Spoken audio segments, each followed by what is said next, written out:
नमस्कार भाई सभी को। आपका अपने YouTube चैनल राकेश विजय पर एक बार फिर से स्वागत है। और इस वीडियो में हम 22 दिसंबर 2021 की करंट अफेयर को पढ़ेंगे।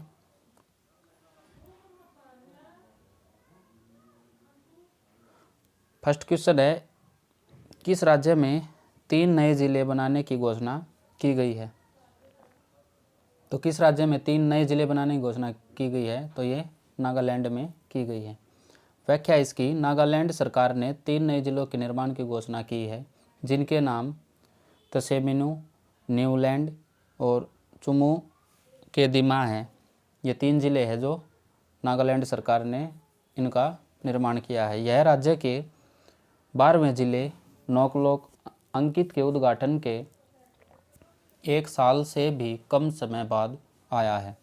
3 नए जिलों के जुड़ने से नागालैंड में अब 15 जिले हो गए हैं, जबकि कोहिमा जिले में तसेमिनु उपमंडल को एक जिले में अपग्रेड कर दिया गया है। ये जो तसेमिनु ये क्या था? उपमंडल था।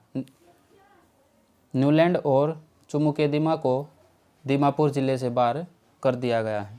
हालांकि नए जिलों के निर्माण के लिए कम से कम 11 जनजातियों की मांग थी और कैबिनेट उनमें से केवल 3 पर विचार कर सका था, क्योंकि कुछ जिलों में केवल एक जनजाति का निवास है और जिन्हें विभाजित नहीं किया जा सकता है।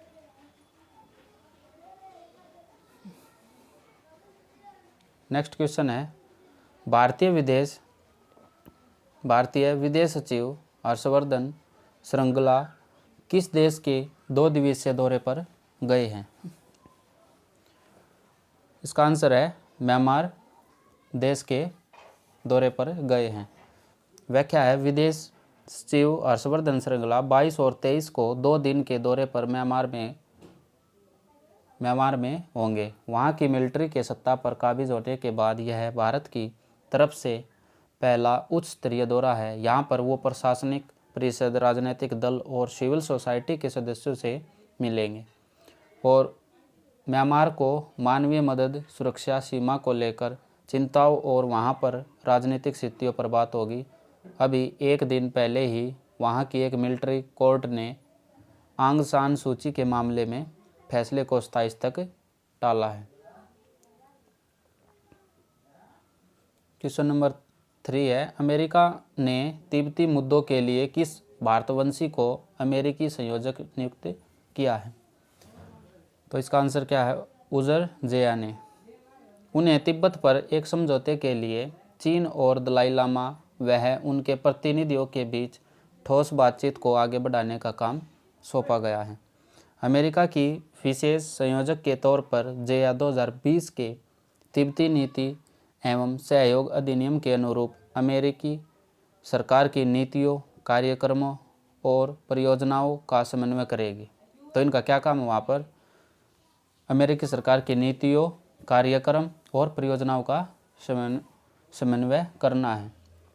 अमेरिका के विदेशी मंत्री एंटनी ब्लिंकन ने कहा है कि उन्होंने तिब्बत मुद्दों के लिए संयुक्त राष्ट्र के विशेष संयोजक के तौर पर नागरिक सुरक्षा, लोकतंत्र और मानव अधिकार के लिए अवर सचिव उजरा जया तिब्बत पर एक समझौते के समर्थन में चीन सरकार और दलाई लामा व उनके प्रतिनिधियों के बीच बिना पूर्व शर्तों के बातचीत को आगे बढ़ाने का काम करेगी। तो किन किन के समझौते के बीच में? चीनी सरकार और दलाई लामा के बीच में प्रतिनिधियों के बीच बातचीत को आगे बढ़ाने का काम करेगी। नेक्स्ट क्वेश्चन है, इस्पात मंत्रालय के अंतर्गत आने वाले किस विभाग को गोल्डन पीकॉक पर्यावरण प्रबंधन पुरस्कार 2021 प्रदान किया गया है? तो ये किसको किया गया है? गोल्डन पीकॉक पर्यावरण प्रबंधन पुरस्कार 2021। तो ये भारतीय इस्पात प्राधिकरण लिमिटेड को किया गया है। भारतीय इस्पात प्राधिकरण लिमिटेड को इंस्टीट्यूट ऑफ डायरेक्टर्स द्वारा इस्पात क्षेत्र में वर्ष 2021 के लिए प्रतिष्ठित स्वर्ण मयूर पर्यावरण प्रबंधन पुरस्कार से सम्मानित किया गया है। सेल लगातार 3 वर्षों से इस पुरस्कार का विजेता रहा है। Golden peacock environment management award प्रत्येक वर्ष वार्षिक world Congress on environment management में प्रदान किया गया है। भारतीय इस्पात जो प्राधिकरण लिमिटेड है, इसे सेल के नाम से भी जानते हैं। Golden peacock environment management award उन संगठनों को दिया जाता है जिन्होंने पर्यावरण प्रबंधन के क्षेत्र में महत्वपूर्ण उपलब्धियां हासिल की है। ये पर्यावरण प्रबंधन के क्षेत्र में जिन्होंने महत्वपूर्ण उपलब्धियां हासिल की है उन्हीं को ये पुरस्कार दिया जाता है। नेक्स्ट क्वेश्चन है, विश्व डोपिंग रोधी एजेंसी के अनुसार डोपिंग रोधी नियमों के उल्लंघन में कौन देश शीर्ष 3 स्थानों पर रहे हैं? तो सबसे पहले रूस है, फिर इटली है, फिर भारत है। यह संस्था अंतर्राष्ट्रीय खेलों में ड्रग्स के बढ़ते चलन को रोकने के लिए बनाई गई थी। एक विश्व स्तरीय स्वतंत्र संस्था है यह। भारत इस सूची में केवल रूस 167 और इटली 157 से पीछे है, जबकि ब्राज़ील 78 चौथे और ईरान 17वें स्थान पर है। अंतर्राष्ट्रीय डोपिंग रोधी नियमों का पालन नहीं करने के कारण रूस टोक्यो ओलंपिक में अपनी राष्ट्रीय टीम को नहीं उतार पाया था और उसके खिलाड़ियों ने रूसी ओलंपिक समिति के तहत हिस्सा लिया था। नेक्स्ट क्वेश्चन है, ताशकंद में सीनियर स्तर पर राष्ट्रमंडल चैंपियनशिप में किस भारतीय वेटलिफ्टर ने स्वर्ण पदक जीता है? तो किसने जीता है? पूर्णिमा ने जीता है। व्याख्या है, ताशकंद भारतीय पूर्णिमा पांडे ने राष्ट्रमंडल चैंपियन में गुरुवार को यहां महिलाओं के 87 किलोग्राम से अधिक के बार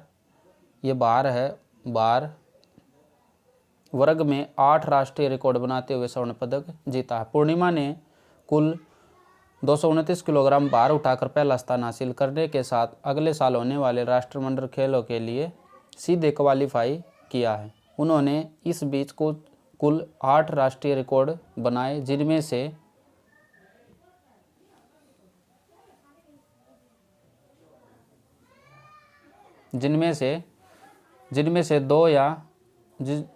से दो तथा क्लीन एवं जर्क तथा कुल भार वर्ग में 3 राष्ट्रीय रिकॉर्ड शामिल है।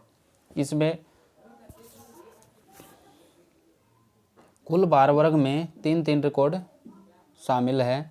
इस बीच लवप्रीत ने पुरुषों के 109 किलोग्राम भार में 348 किलोग्राम भार उठाकर रजत पदक जीता और महिलाओं के 87 किलोग्राम भार वर्ग में अनुराधा पाउनराज ने 195 किलोग्राम भार के साथ कांस्य पदक जीता है। तो भारतीय जो वेट लिफ्टर के स्वर्ण पदक विजेता कौन है? पूर्णिमा पांडे है। तो आज के लिए इतना है भाई, मिलते हैं अगले वीडियो में, तब तक के लिए धन्यवाद, जय हिंद।